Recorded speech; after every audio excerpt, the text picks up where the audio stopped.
किसी नगर में एक धनी व्यापारी रहता था। दूर दूर तक उसका व्यापार फैला हुआ था।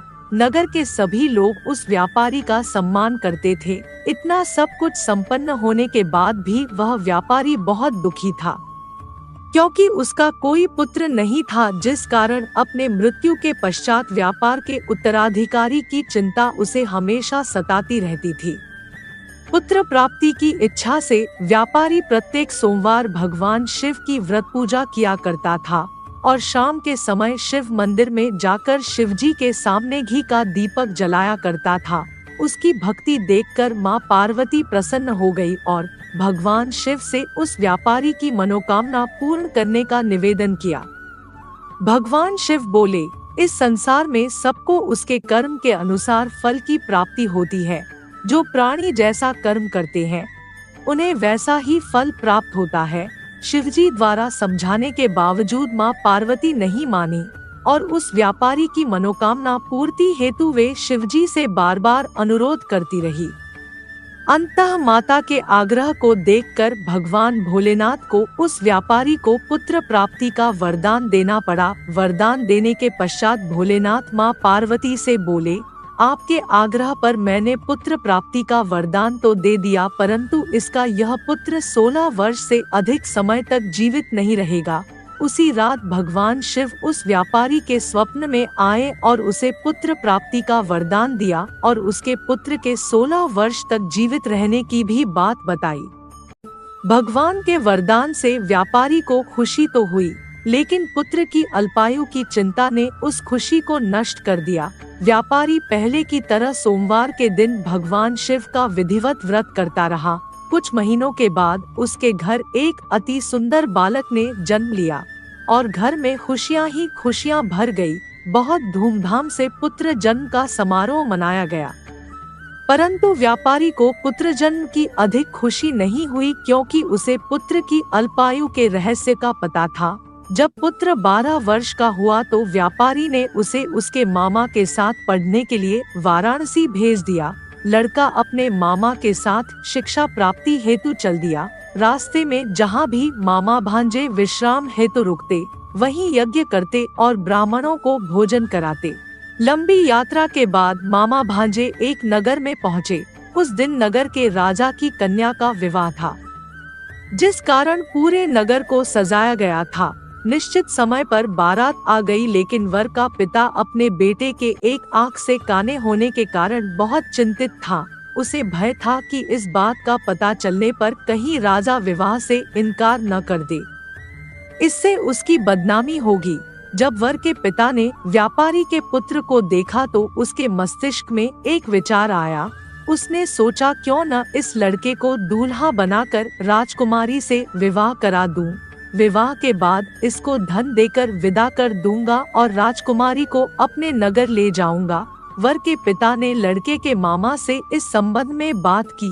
मामा ने धन मिलने के लालच में वर के पिता की बात स्वीकार कर ली। लड़के को दूल्हे का वस्त्र पहनाकर राजकुमारी से विवाह कर दिया गया। राजा ने बहुत सारा धन देकर राजकुमारी को विदा किया। शादी के बाद लड़का जब राजकुमारी के साथ लौट रहा था तो वह सच नहीं छिपा सका और उसने राजकुमारी के ओढ़नी पर लिख दिया, राजकुमारी, तुम्हारा विवाह मेरे साथ हुआ था। मैं तो वाराणसी पढ़ने के लिए जा रहा हूँ और अब तुम्हें जिस नवयुवक की पत्नी बनना पड़ेगा वह कान्हा है। जब राजकुमारी ने अपनी ओढ़नी पर लिखा हुआ पढ़ा तो उसने कान्हे लड़के के साथ जाने से इनकार कर दिया। राजा को जब ये सब बातें पता लगी तो उसने राजकुमारी को महल में ही रख लिया। उधर लड़का अपने मामा के साथ वाराणसी पहुंच गया और गुरुकुल में पढ़ना शुरू कर दिया। जब उसकी आयु 16 वर्ष की हुई तो उसने यज्ञ किया।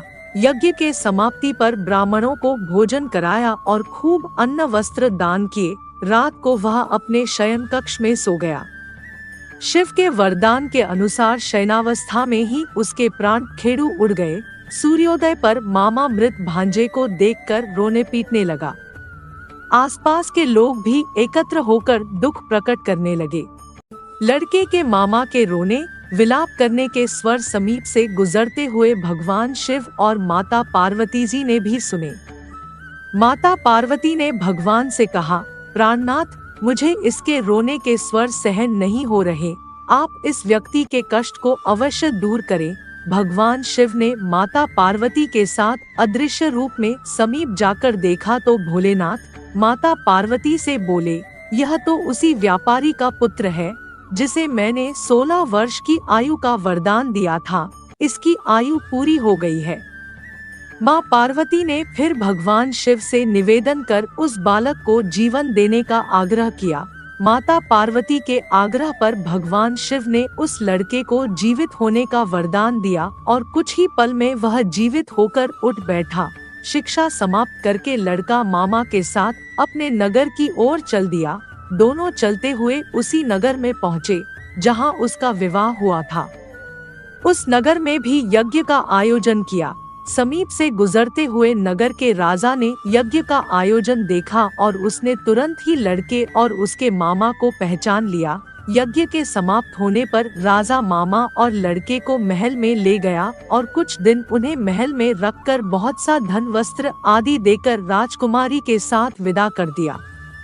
इधर भूखे प्यासे रहकर व्यापारी और उसकी पत्नी बेटे की प्रतीक्षा कर रहे थे। उन्होंने प्रतिज्ञा कर रखी थी कि यदि उन्हें अपने बेटे की मृत्यु का समाचार मिला तो दोनों अपने प्राण त्याग देंगे।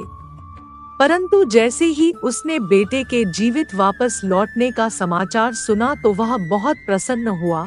वह अपनी पत्नी और मित्रों के साथ नगर के द्वार पर पहुंचा।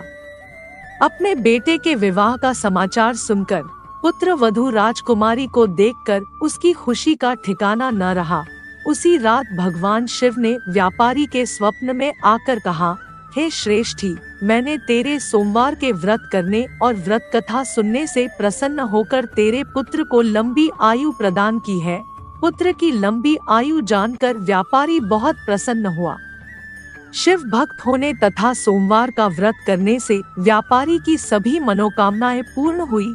इसी प्रकार जो भक्त सोमवार का विधिवत व्रत करते हैं और व्रत कथा सुनते हैं, उनकी सभी इच्छाएं पूरी होती हैं। जय भोलेनाथ। भगवान भोलेनाथ आप सभी पर कृपा बनाए रखें।